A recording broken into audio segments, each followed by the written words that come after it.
ಈಗ ತಾನೇ ಕೂತಿದ್ರು ಇಲ್ಲಿ ವೇದಿಕೆಯ ಮುಂಭಾಗದಲ್ಲಿ ಉಪಸ್ಥಿತರಿರುವಂತಹ ಪ್ರವಾಸೋದ್ಯಮ ಸಚಿವರಾದಂತಹ ಸನ್ಮಾನ್ಯ ಶ್ರೀ ಎಚ್ ಕೆ ಪಾಟೀಲ್ ಸಾಹೇಬ್ರಿಗೂ, ಜಿಲ್ಲಾಧಿಕಾರಿಗಳಂತಹ ದಿವಾಕರ್ ಸರ್ ಅವ್ರಿಗೂ, ಎಲ್ಲ ಇನ್ನ ಹಿರಿಯರು ಈ ವಿಭಾಗದ ಈ ಒಂದು ಎಲ್ಲ ಕಾನ್ಸ್ಟಿಟ್ಯೂನ್ಸಿಗಳಿಂದ ಎಲ್ಲ ಹಿರಿಯರು MLAಗಳು ಎಲ್ಲ ಬಂದಿದ್ದಾರೆ ಎಲ್ಲರಿಗೂ.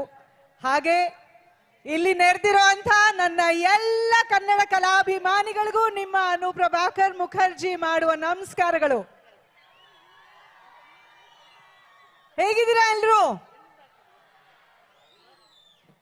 ಉತ್ಸವ ಅದ್ಭುತವಾಗಿ ನಡೀತಾ ಇದೆ. ಎಲ್ಲರೂ ಬಹಳ ಸಂತೋಷದಲ್ಲಿದ್ದೀರಾ ಅಂತ ಅನ್ಕೊಂಡಿದ್ದೀನಿ ನಾನು. ಎಲ್ಲ ಅದ್ಭುತವಾದ ಕಾರ್ಯಕ್ರಮಗಳು.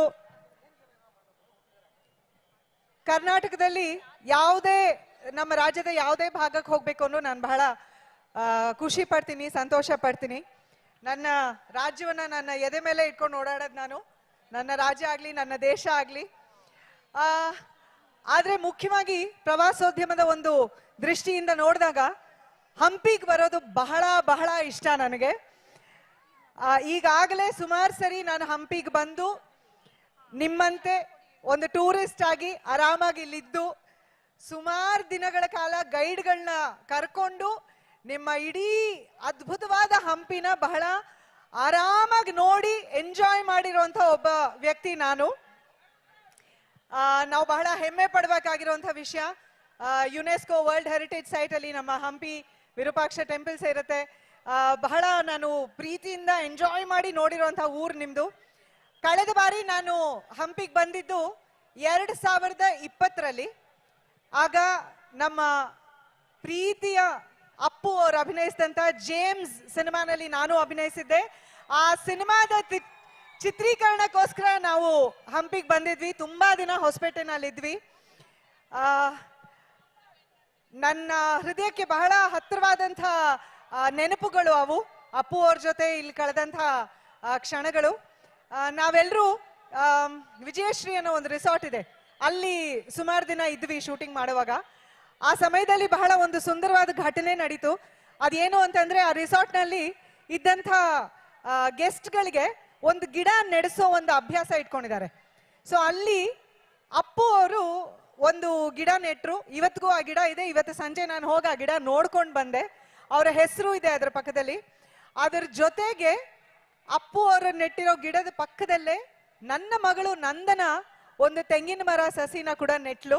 ಅದು ಕೂಡ ಇವತ್ತು ನನ್ನ ಮಗಳು ಅದು ನೆಟ್ಟಿದಾಗ ಅವಳಿಗೆ 2 ವರ್ಷ. ಇವಾಗ ನನ್ನ ಮಗಳಿಗೆ 6.5 ವರ್ಷ ವಯಸ್ಸು.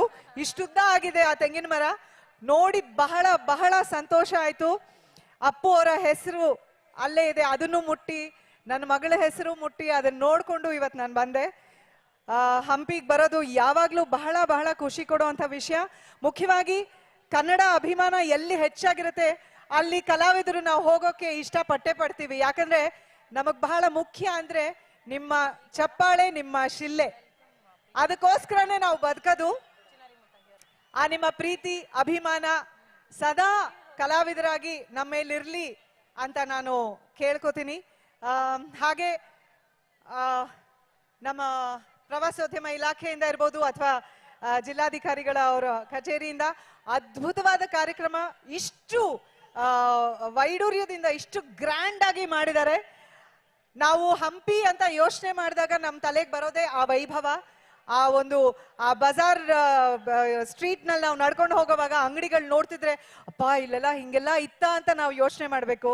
ಆ ದೇವಸ್ಥಾನಗಳು ನೋಡುವಾಗ ಲಕ್ಷ್ಮೀ ನರಸಿಂಹಸ್ವಾಮಿ ದೇವಸ್ಥಾನ ಇರ್ಬೋದು, ಗಣೇಶಂದು ಸಾಸಿವೆ ಕಾಳು ಕಡಲೆಕಾಳು ದೇವಸ್ಥಾನ, ಇದೆಲ್ಲ ನಾವು ಬಹಳ ಖುಷಿ ಪಟ್ಟು ಅದನ್ನೆಲ್ಲ ನೋಡೋ ಅಂತ ಒಂದು ಸಂದರ್ಭ. ಅದೇ ರೀತಿ ಈ ಉತ್ಸವ ಅದೇ ವೈಭವದಲ್ಲಿ ನಡೀತಾ ಇರೋದು ಬಹಳ ಬಹಳ ಸಂತೋಷ ಆಯ್ತು. ನಿಮ್ಮೆಲ್ಲರನ್ನು ನೋಡಿ ಬಹಳ ಖುಷಿ ಆಯ್ತು.